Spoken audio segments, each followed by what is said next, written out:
the response efforts and compounded and aggravated the risk to human life, safety, and property destruction. The Ministry of Interior is hereby directed to enforce the relocation notices issued earlier upon their expiry at 6:30 p.m. today. We appreciate and thank members of the public who are already cooperating with government on the evacuation and relocation effort that is underway. I want to mention specifically citizens in different parts. I saw, for example, in Dandora, citizens themselves volunteering, removing their structures, carrying their wares, carrying their furniture, and looking for places to store them. It is an encouraging development that citizens are part of the solution and they are participating in the evacuation and relocation efforts. Further, the government appreciates the goodwill demonstrated by thousands of individuals and institutions, volunteers, and others who have made tremendous input into alleviating the suffering and pain by those affected by the prevailing crisis.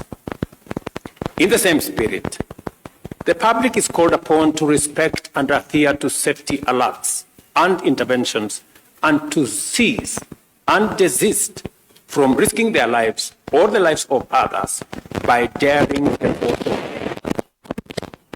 Kenyans must avoid by recklessly attempting to cross flooded rivers or drive on waterlogged.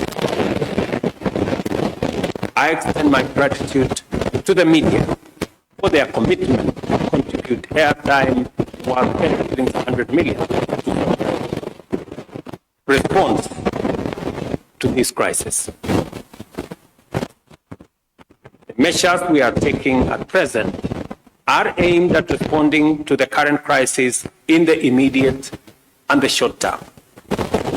For us to comprehensively address such a threat in the long term, we have to acknowledge and act to reverse the adverse effects of climate change.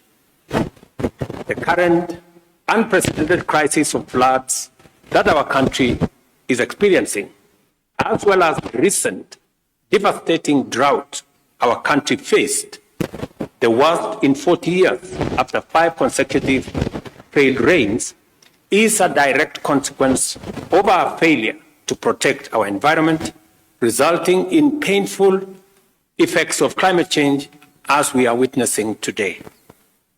Our country will remain in this cyclical crisis for a long time unless and until we confront the existential threat of climate change.